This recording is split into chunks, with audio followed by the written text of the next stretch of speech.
Hello. Hey, Glenn. Hi. What's going on? How was your What's dinner? happening? What did you have for supper? Huh? What did you have for supper? For lunch, I only had lunch. I had Like you're only getting 2 meals a day now? No. Sometimes I get 2 meals a day. Sometimes, sometimes I wake up late because I work at night, and my whole schedule, because I work, usually around anywhere from 1 or 4 to 10 o'clock or 9 o'clock at night, and when I get home, I usually do a lot of research, and I end up going to sleep sometimes like 5 in the morning. Then you're not in time for breakfast. Yeah. So, I'm my whole schedule. I know if I get this when I get to the farm, I know that's gonna probably change. I'll be up 9 in the morning. I'll be up. 9?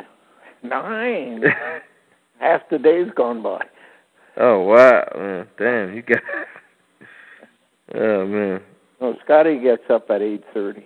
Wow, I would have to sleep at 10 Hey? at night. I would have to go to sleep at 10 at night, 10 o'clock at night. Well, I try to get to bed by around 9 o'clock. Wow. And I get up around 2 or 3. Mm-hmm. And do what I have to do. Mm-hmm. Feed the cats and check the net and that kind of stuff. Yeah. And sometimes I get finished doing that just in time to go out feed the outside animals. Other times I get an hour of sleep in between. I guess the farm life, is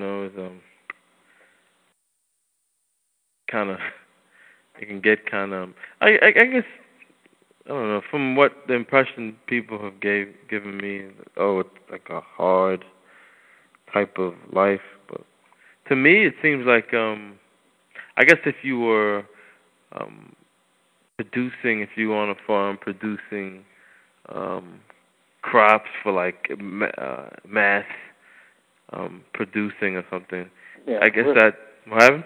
We're just a hobby farm. Yeah. Yeah. We don't produce anything but answers. Mhm. Yeah. Well, that seems like something I'd rather do. Yeah. It's not really a hard life. I mean, there are some jobs that aren't fun. Digging a hole for a fence post may not be fun. Cleaning out a stall may not be fun, but it's not really that much of a problem. How's that area? Did anybody start digging in that area that you said you needed a core sample? Or? Well, we haven't got the money to dig yet, so we're still waiting for... How many feet? 125 feet. Through rock. Oh, rock. So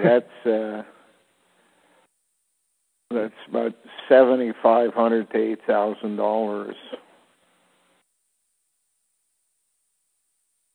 Oh wow! If I had a job, a steady job over there, I could probably save up maybe half that. Yeah. Well, it's maybe when we have enough people. If you had 13 people, each putting in about $500-600, that's a lot easier. Yeah. If you have 50 people, that's even easier. Or you have some Tiger Woods type who walks in off the street and says, "What do you need?" Mm-hmm. Or they pay me for my book, and then I can do it out of that. Or they give me back the money they stole from me. I mean, any of those options are fine. Mm. Yeah, I was just thinking, Glenn, I'm so tired of this, all the bullshit, and I have to scope through it all. It's a stressful job. I wish it was just, sometimes I wish it was just pure. It wasn't just like all this bullshit attached to it. Yeah, well, the only way that can happen is if we do our job, because it got in the mess we're in by a critical mass doing the willing of its own will, and we need the willing of creation's will. Yeah. Put things back on track. Get that timing belt into the proper tooth. I heard somebody mention that he said it, and I guess he used his terminology a little different. He said if you're doing the will of the universe, then you're doing. Oh, if you said you're doing the will of yourself, you're doing the will of the universe. So when you're doing the will of the universe, you can't go wrong. He said. It's similar to what you're saying. Similar. Creation created the universe. Yeah. I don't think the universe has a will. Yeah. Creation sits outside of the universe in whatever form it takes, and made it all happen. And it's waiting for us to repair it or shut it down.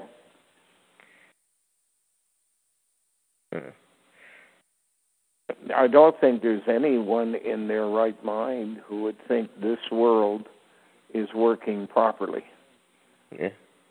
But I think everybody's just skewed. Cause, like, I was listening to a guy who, he writes comic books. He helped, they made this movie after his comics. And there's a documentary I saw, and the guy, he seems to know some things, but he goes off, like he says, like he's a magician, and it probably follows this stuff as almost like a religion. But he seems to know, like, when you look at his work, like, you can see he knows something, but I don't know, maybe it's the same thing. Maybe there are a lot of people who know portions, because 3% of the people of the planet basically control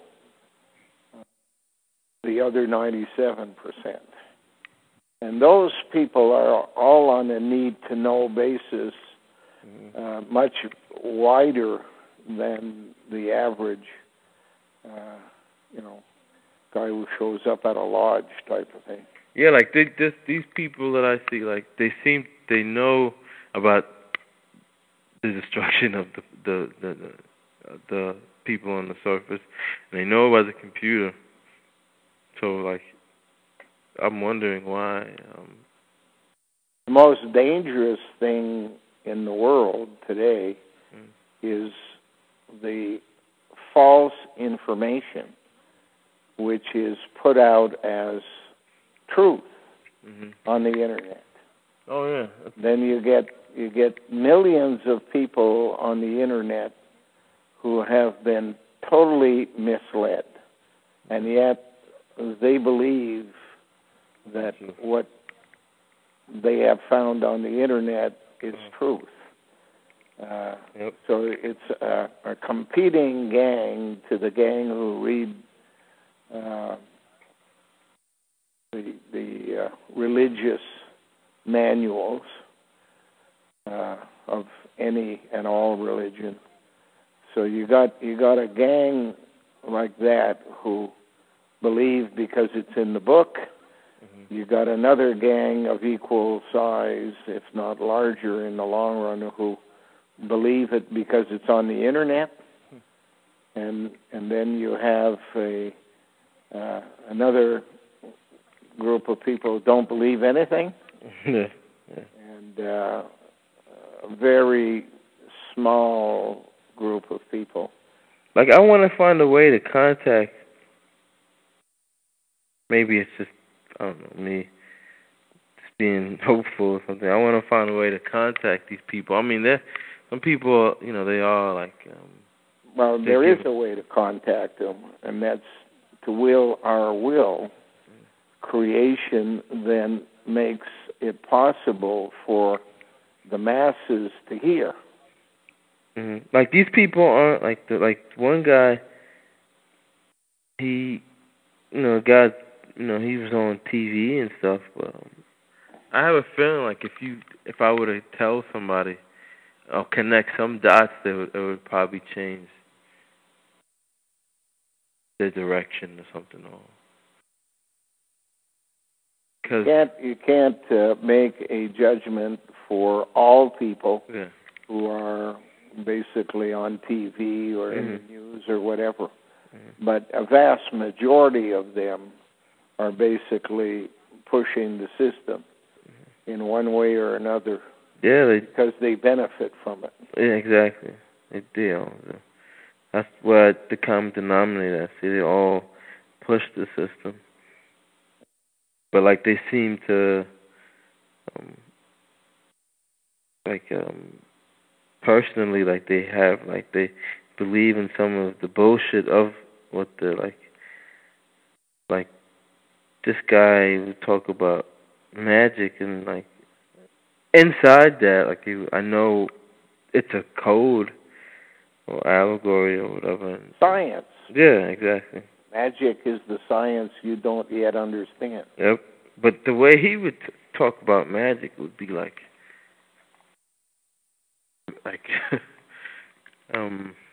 tarot cards and stuff like that. And I'm just like, that's the magi, the magi. Yeah, exactly. Yep, and that's what he claimed to be, was a magi, and they're just the priest of Zoroastrianism. Yep. So from watching, looking at over this guy's work, like I was just looking. Just some of the stuff he said, a lot, like some of it was the same things you said. You know. There's no doubt that I don't say anything that other people don't know. Yeah. What they don't seem to have, however, is the entire picture. Exactly. For the entire picture to be known, you must be in touch through your spine to your intuition. And that's what I'm saying, like this person seems to have that too. The intuition, but I feel like most people, if they knew the whole picture, you have to do something about it, because just because someone is not on your side at this particular moment doesn't mean that, should they in fact hear the story of reality, that at first they'll deny, and then they'll go through a process of facing the facts as they come across them in their own lives, and eventually can change positions. After all, that's what I did. As I gathered the evidence that became indisputable, preponderance of the evidence suggests that it is the equivalent of proof, even though much of it is circumstantial. But when it totally adds up and can be verified daily through your daily activity, how could a person who goes through that process continue to basically devote their entire lives to making money, to pushing a product, to endorsing the system of democracy, fascism, communism? You come to grasp quite easily that those are all control mechanisms. Yeah. I think, and when a Bible tells you I'm God, and I'm telling you adore me, you got to have some second thoughts about what kind of being thinks the most important thing is for people to go around adoring him. That's a control freak. Mm-hmm. But people, people have a problem looking at that thing objectively, I guess, religion. Yeah, because their mom told them when they were babies and little children, and would mothers lie? Absolutely not. Nobody believes their mother would lie. Mm-hmm. But they don't take into consideration that their mother was told a lie by their own mother, not recognizing it as a lie. They then repeat it. That's what people do. They repeat what they believe is the truth. And surely mom wouldn't have lied. So mom got lied to by her mom. Yeah. Oh, yeah. And her mom by her mom. Yeah, it's just a propagated lie. But yeah, I was looking at a guy, like one guy named Aleister Crowley, and you see like this guy. He came from a Protestant family. They were like deeply religious, and supposedly he said his father died, and after that he just rebelled against it, and then he started joining secret societies, and then he started this whole movement, almost like a nihilism, black magic type of thing. Seems like superstitious stuff, summoning demons, and throughout his life, he worked for the British intelligence, and it seemed like he was experimenting on people with drugs, seeing how it would be to control, I guess, population, because his whole philosophy was adapted into the whole hippie movement. But I'm looking at this guy, Crowley, like at the end of his life, it seemed like he knew, like, it just that he was just used. The whole most life. of the people who are deeply religious, as they approach death, basically make a mental analysis of what they've been doing, and come out with a statement like Mother Teresa and other people like that what they believed is not true. And it's too late for them to change directions. But they're giving a hint to other people to start looking into this stuff, not on your deathbed, but as soon as possible. Now, it's one thing for guys like you to be looking for answers when you're in your 20s, but you don't yet have all the data that you're going to have by the time you're 40. Up to 20 is childhood. Up to 40 is learning. Up to 60 is using the things you've learned. And up to 80 is telling other people who won't listen. Wow, sounds like a interesting journey. Yeah, that's what happened to me when I was just questioning things. I started latching on to the Bible a little bit, but that didn't last too long, and then I just seen everything was a lie gradually. Yeah. Here I am now, talking to you. What a silly thing to do. Yeah. I got all about silly balls. Yeah. Leave the words behind and deal with the syllables. That's what I do, and I find telling me something totally different than what the established meaning was. And you know what? Like, I was reading Francis Bacon. He even said that. And he's just a guy that it's his fault. We're talking English right now. Yeah. So he's admitting that. Like, I think about guys like him. Like, he did so much to, like, push the system. You think he was a finance minister, chancellor of the exchequer, and he was a scientist and an insider who was provided with information from headquarters. And he was telling you, by his name, France is out of it's the real bacon, which is the B.A. con. Yeah, like I don't know if that's a guy at the end of his life really thinking he made some mistakes. He probably thinks like or probably thought like, oh, I'm doing great work. The great work. I mean, he was fired at the end of his career. He was accused of stealing, and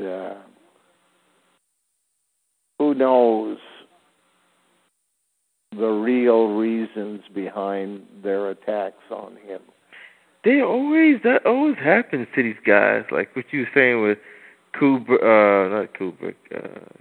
Arthur C. Clarke at the end of his career, he's supposedly something like touching a child or molestation. I don't know. No. It's like, do people see a pattern here? Like, that the system always just uses you up and throws you out, and I don't know. Because they want no continuity in the line of people who arrive at proper conclusions. So they put them in a position of pain and anguish, and then offer to basically make a deal with them if they'll shut up. And that's basically Clark. He goes off to Sri Lanka, and they leave him alone and make sure that his books can sell. But if you to the end say no, then they have a problem. Yeah. And the answer is not always just to dispose of somebody, because that turns a whole bunch of people on to looking at the reasons why this was done. John Kennedy had 10,000 books written about his assassination. So it's not always the best thing for them to do. So they prefer to do it quietly and make it appear as if you had a stroke or a heart attack or whatever. So they induce things. The problem they have is some people are more immune than others, and it's a genetic thing. And you can enhance your immunity during life, prevent some of the things they attempt to do to you that way. Yeah. Your body is self-generating. You have the ability to prevent disease to a certain extent, and you have an ability to repair things that happen that need repair. It's just a matter of doing it. Yeah, well, I hope what happened to my father that doesn't happen to me. Yeah. He's like, I see him to the point, like you said, they turned him off, and he just totally handicapped. Shriveled. Yeah, he can't communicate with people. And is he dead yet? No, no. He just can't. He can't understand what you're saying to him. Right. Like he just forgot how to speak English.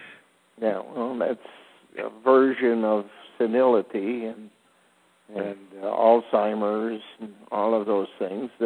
They know certain things, and they can't be allowed to share that, so they do what they can to shut them down. But it's because he didn't learn along the way how to build up his immunity, how to deal with repairs to the body. And it doesn't last forever. I mean, the best we can do in this world is about 120 years. Yeah. But if you're in good health for 120 years, you can get a lot of information to people. Yeah. And find the number of people that form critical mass. I mean, do you ever see those people like who live to 120 years old, 100 years old?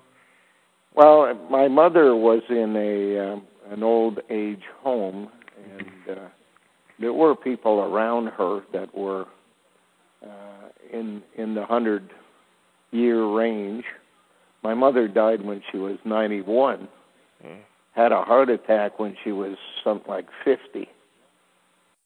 So she basically was able to almost double her life from the time she had a heart attack. So she had some ability to repair herself. Yeah.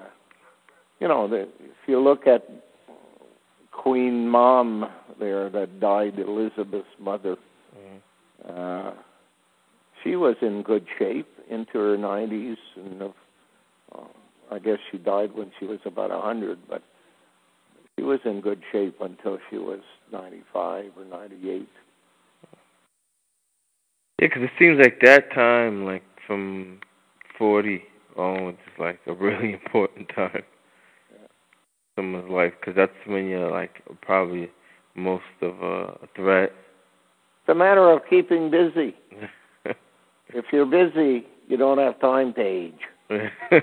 Your body gets old, but your brain doesn't find out. You're tricking. You're tricking yourself. Oh. So yeah, we all living longer, I guess, than the average age in Canada for women is approaching 80. For men, about 77. So, why is that, you think, that women live longer? Because they do more.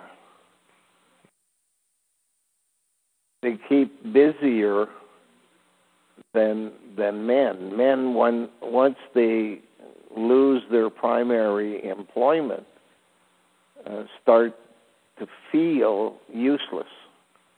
Whereas a woman who's taken care of a home and has children and grandchildren and all of that doesn't have time to feel there's nothing to do. There's always too much to do. Yeah. I've heard somebody claim that like women are actually stronger than men. They say mentally, like a woman could go.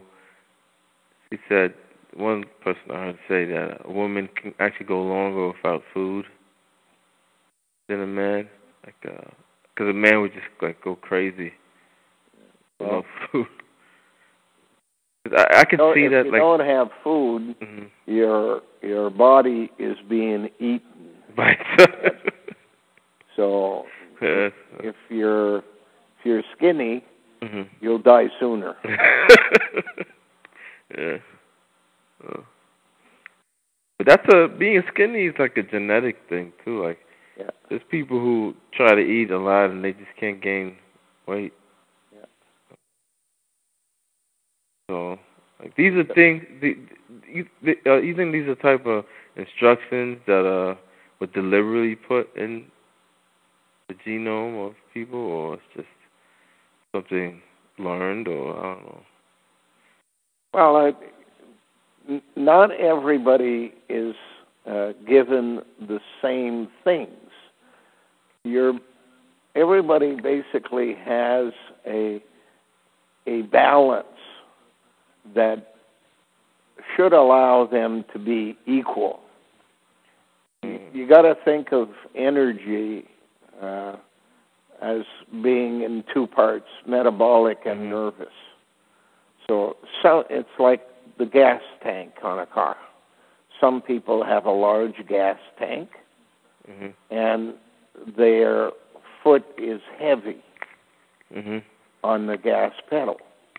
So they will go the same distance on a large gas tank as someone with a small gas tank and a light foot on the gas pedal.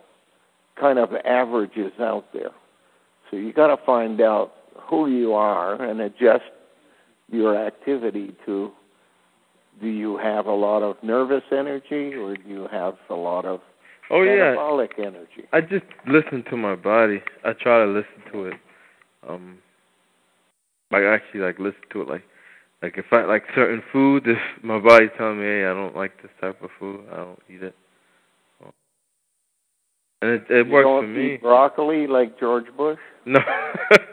I eat the broccoli, but like say Chinese food. If I eat it one day, okay, it doesn't affect me, but like after, if I keep eating it, I start to feel it. I start getting sick.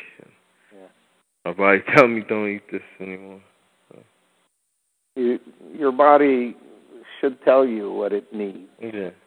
I eat a balanced diet. I don't believe in this talk about genetic engineered food is bad for you. I mean, we're genetically engineered. Yeah. So it's another business. It's another. It's people saying, okay, look, they're poisoning our food, but like, that's to put faith in the label that says USDA or organic and say, okay, that's really, I think that's really the not why. system gives you a reward for doing what it wants you to do, and then it steals the extra that it gives you by convincing you that you're better off with organic food. So every time you buy a fruit that's organic, you're given back the money that they gave you in the first place. That's how they manage and balance off people. The best things that you can get are not available anymore. You can't walk around and survive by picking fruit off the trees or nuts off the ground. It's just not possible. Well, if you choose to eat 3 times a day, and you eat a variety of things, your body won't be eating itself, and you'll do better. It depends what type of work you do. Like if you're doing a lot of hard labor, like you gotta eat food. Make up for what you use. Yeah, exactly. In 2001, they that book I was reading it. They say that these 8 people are they supposed to be people or human beings? Because they say that like in the beginning that they ate all like berries and stuff like that, and gradually. But I can see like the symbols that they used. That the monolith was Neanderthal, a generative force that like guided them, gave them all the. And we've been socially engineered, to accept certain things as food and other things not as food. But if you lived in the jungle grubs and bugs and all that are all protein, and that's all part of your diet. You do it from the day you're born. You don't even think about it. Yeah. But we look at stuff and go, yeah. Yeah, we're so just separated, disconnected from ourselves. Yeah. Hey, they take water out of the ground, remove the minerals, and then sell it back to you at the drugstore as vital minerals. Yeah. Vitamins. I mean, it's silly. Yeah, it is. That's what. There's so many silly things. I guess when you as you get older, you start to unlearn things, and you just see, wow, how'd I do this? It's ridiculous. I'm glad. I don't know. Maybe my experience is different. Like, I didn't go for. I guess I did for a long time, doing what the system wanted me to do, but I didn't go for like 30, 40 years doing it. Maybe, I don't know, how does it go? From the time you're born, you're seeing reality how it is, but then I guess after the first 2 years, then you just get brainwashed, and then from there, then on, until you're born again. You think how you? Well, my suspicion is that the normal process of rebirth is one that skips approximately one phoenix between each life. So you're about 600 years because you're supposed to live to be about 100, and then you skip 500 years. But I suspect that under certain circumstances, that time frame is much shorter, especially in the times we're living now, because there isn't another 500, 600 years left. So if you have a job to do, you do it in tranches, they call in French, in slices. You normally have this break period in between. Right now, there are a lot of people walking on the planet who are what they call themselves is old souls. But in fact, they are reborn Cro-Magnon, or reborn Roma, or reborn Neanderthalers. That's the thing I've been hearing people say. Reborn. How can you be reborn as a Neanderthal? Well, if your DNA formula is put into an egg, you can be reborn. You mean a Neanderthal? Mind you, being reborn is genetic. Yeah. It doesn't mean how you will be, because the other half is social engineering.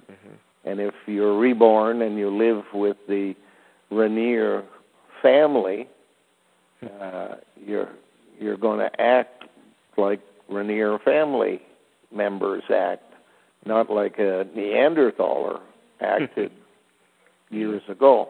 Although there will be hints throughout your life that your approach to things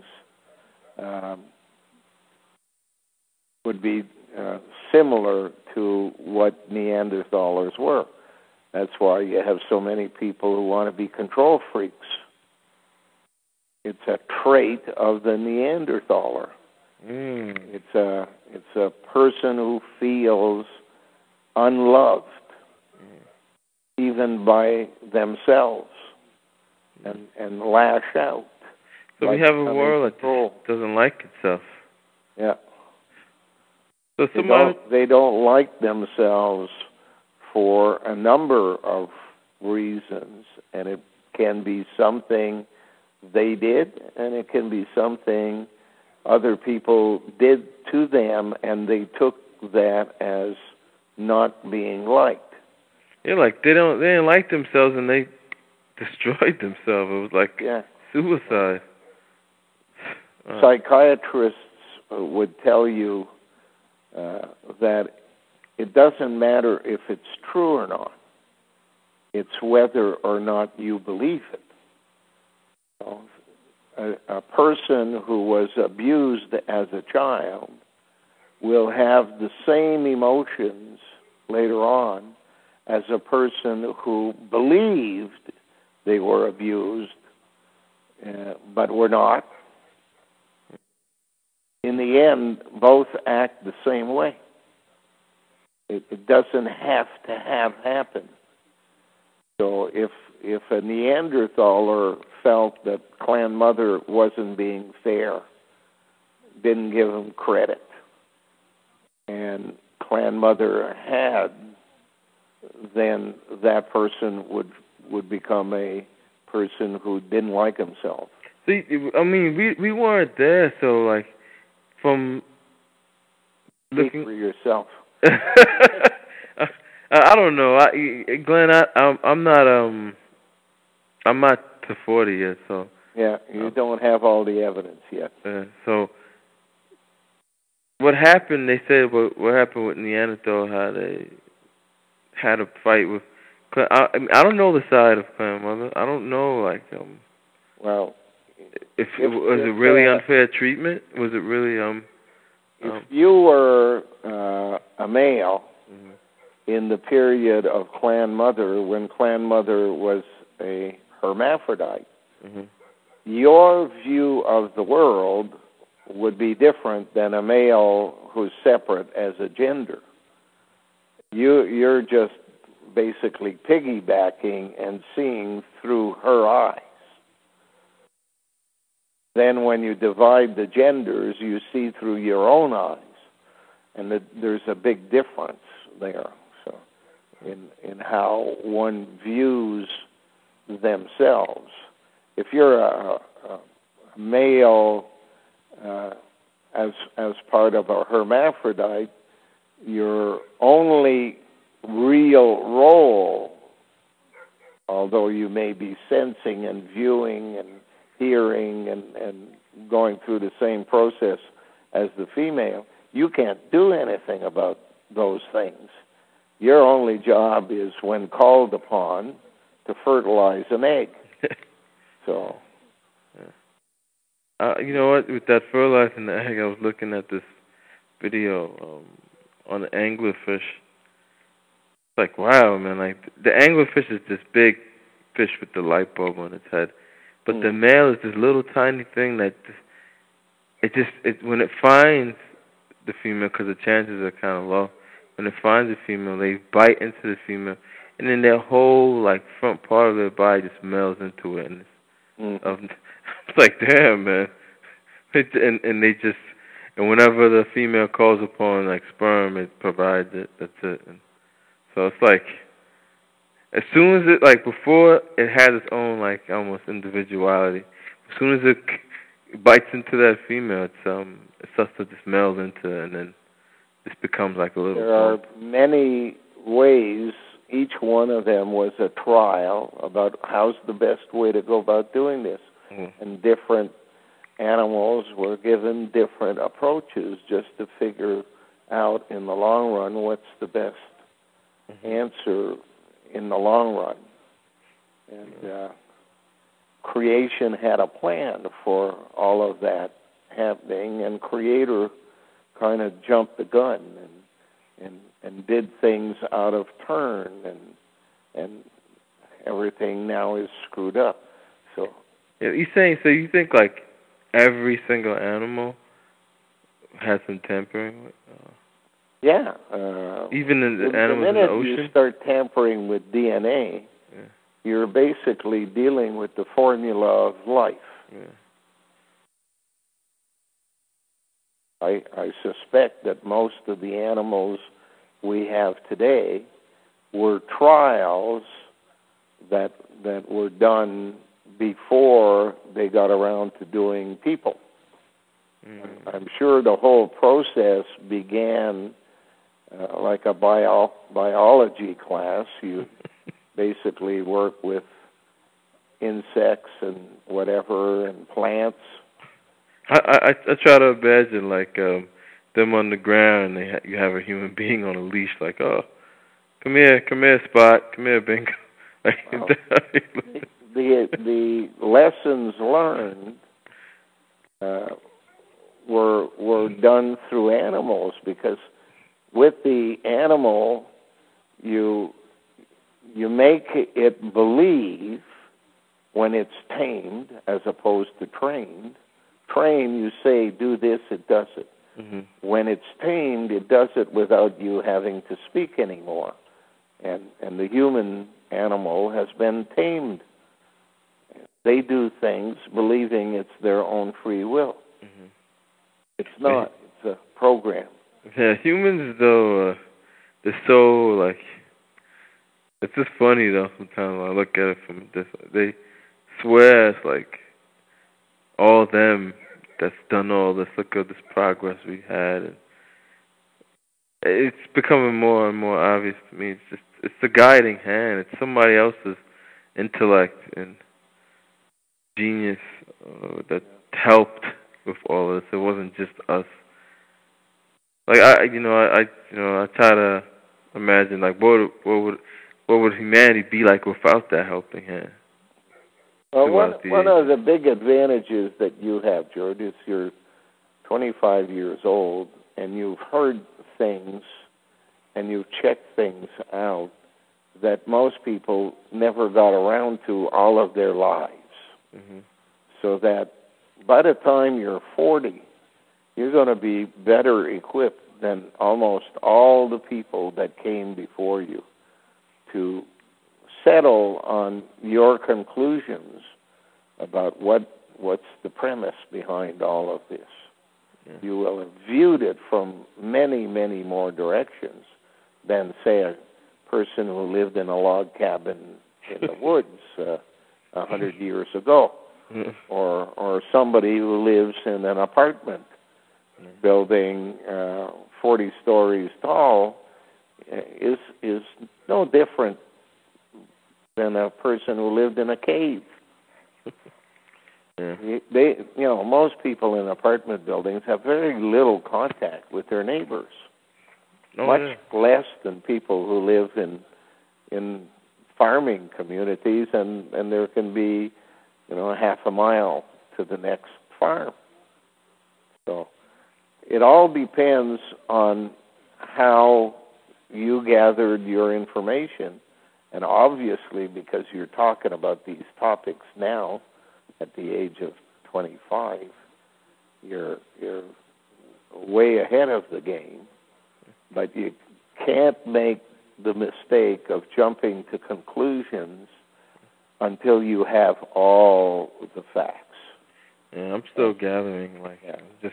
That requires time. That's why time is the fourth dimension. Mm. You don't have facts by looking at three dimensions. You need to have that space that enlarges, like rings that are expanding, and things give more space. I remember you told me look up something in an encyclopedia. You said look up time. Yeah. Fourth dimension. I'm not sure what exactly you said. Well, look up fourth dimension, and you'll find out fourth dimension is time. Oh, I gotta look that up. Think of a barrel. That's the best example I can think of. That's made out of slats of wood. Mm-hmm.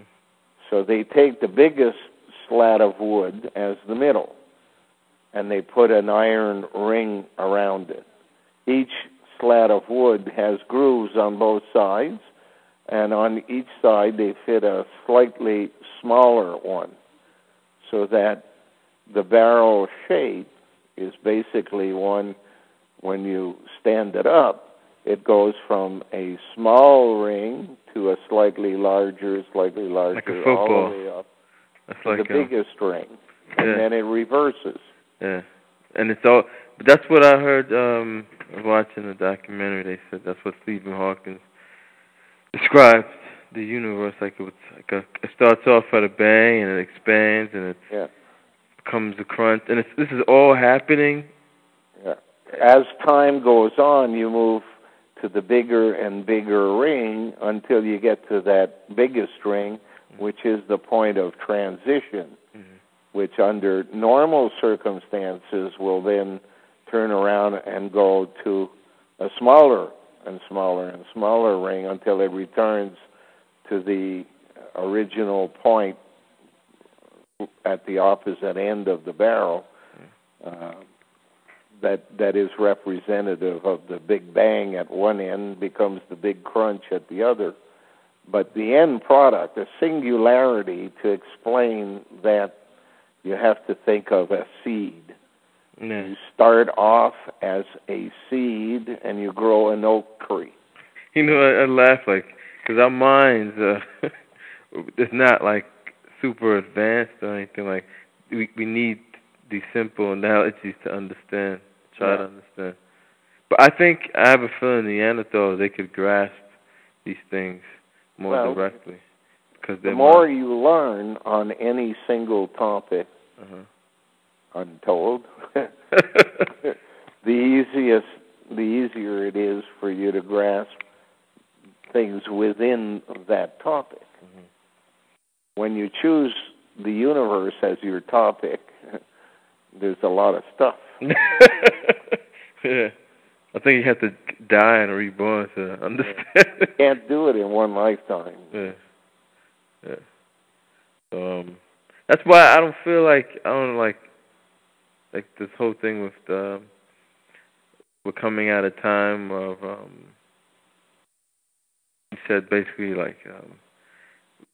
to choose whether or not this is going to be shut down.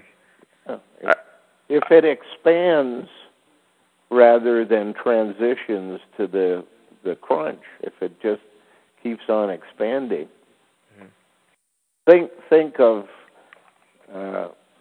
the sun is where it is in our solar system, and there are many systems like that around, billions of them. Each star basically represents another galaxy out there, solar system of its own. Yeah. If you just forget that for a minute and say, okay, Mars has no life on it. It's a dead planet because it's so far from the sun that very little can happen there because there's no effect on it by the sun. The Earth is at the appropriate place. There is just the right amount of distance between the sun and the Earth, and therefore life as we know it can happen here. Venus, on the other hand, is closer.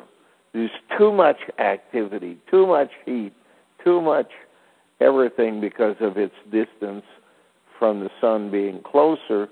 So you can't get our type of life, but you can get a different type of life in multitude.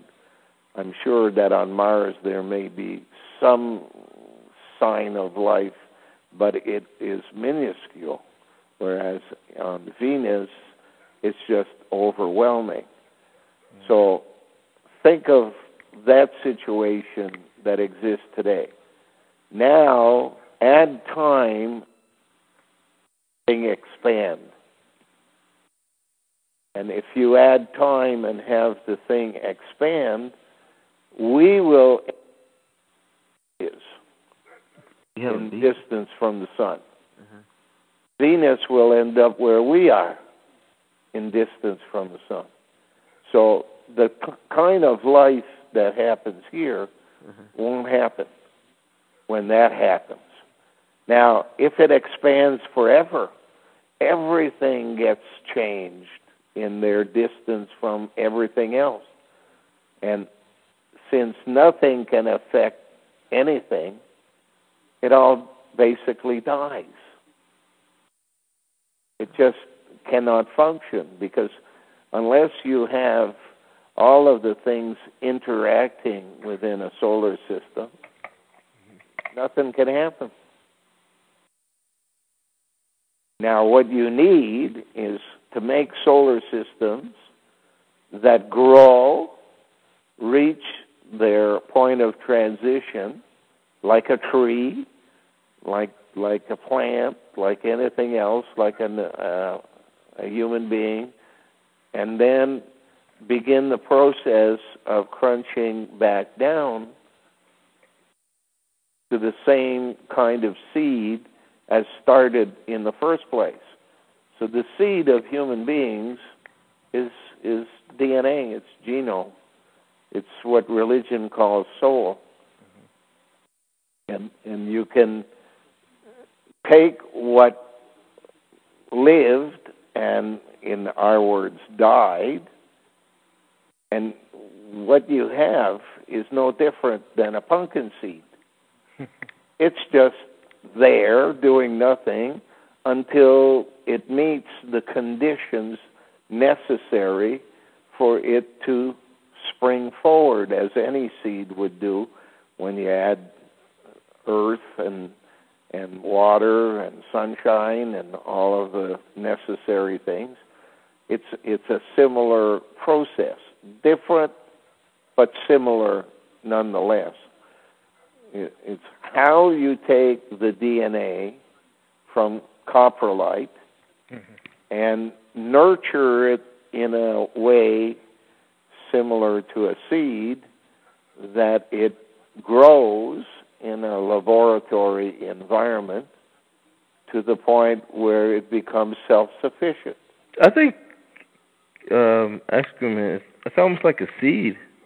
It is. It's like a fruit that holds seed, excrement, because the seed needs to feed on something. And a fruit is basically the food of the seed during the period where it's dormant over the winter time.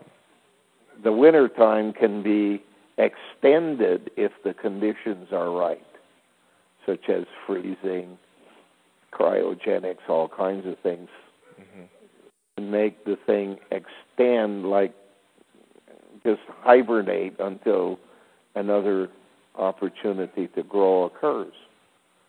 So in the old days, in the time of the Egyptians, they basically thought they had to keep the whole body. So they made mummies. But as we grew in our knowledge, as they shared more and more information with us, we've come to understand verstand, above overstand, that in fact it's the genome, it's the DNA, and therefore you don't need to keep the entire body. You look for the lowest common denominator, and that's stem cells. And I think that's why, like, I've heard Neanderthals, when they buried, dead, they would just throw them all in pits. Like, they didn't do all that, like, keeping, because they probably knew that's all you needed. You don't have to separate things until you need it. Excrement is basically a pile of stuff that is useless to the genetic engineer, but it does serve a purpose when fossilized of providing cover for genetic material to survive within this cover. But when it comes time to regenerate life, you have to go through a process of separating what is the DNA from what is excrement, and using only the DNA that has been protected through time because of its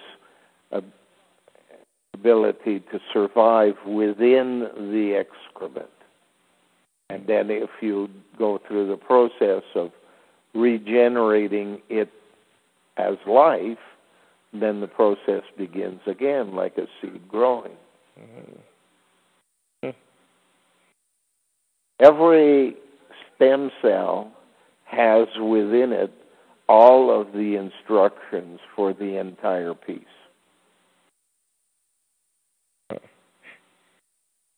How long do you think that was known? How long do I think what? That was known, that the stem cells had the whole entire... Well, I suspect that in 80,000 B.C., the Neanderthalers knew. Yeah. But just because they knew doesn't mean they told the Egyptians. Mm-hmm. They put people... They stopped history at the Ice Age. It was basically back to grade 1 or kindergarten. Okay. So that 16,000 years later, they began to hand out bits and pieces of information, and only did it as long as they were in charge. Mm. And if something started to go off on a tangent, they cut them off from the information. Yeah, I've seen that they did that. I'm starting to see like that pattern in history, like they would what they would do, they like the Spartans, they'd have rebellions, and all of a sudden the earthquake came out of somewhere. They would just... If you had armor and you had food, you could be a soldier. Yeah. But if somebody withheld the armor and the food, you were just a peasant, had to go find something to eat. Yeah. You know, so they found what the common denominator was, and it's called money. We call it money. So they didn't have to deal with each thing individually when they had the common denominator that allows you to buy things, the things you need for any particular project. So how do they... And it's almost time for me to go do my thing now. Okay. And I'll talk to you again sometime. Yeah, and I'm getting closer, man. Are you doing anything on your paperwork? Yeah, that's what I was doing today. Yeah. Every time I have free time, you advance the cause. Yeah, advance the cause. Now, the only thing is now, Glenn, is like as soon as I get the paperwork, actually, like my passport's gonna expire in August. Yeah. So I don't know. I think I'm... Well, apply for that soon. Yeah. It's like always something, and then when I have all this stuff, then it's like the money. I don't know how much money. Well, transportation. Yeah, food and stuff like that. So, I don't know. I'm trying to just put in my head like how much I'll need to survive. Yeah. All right. You never know. You might cross the bridge, and then the Nova will wipe out where you came from, and you won't have to deal with I was thinking that. Yeah. Talk to you again. All right. Bye. Bye.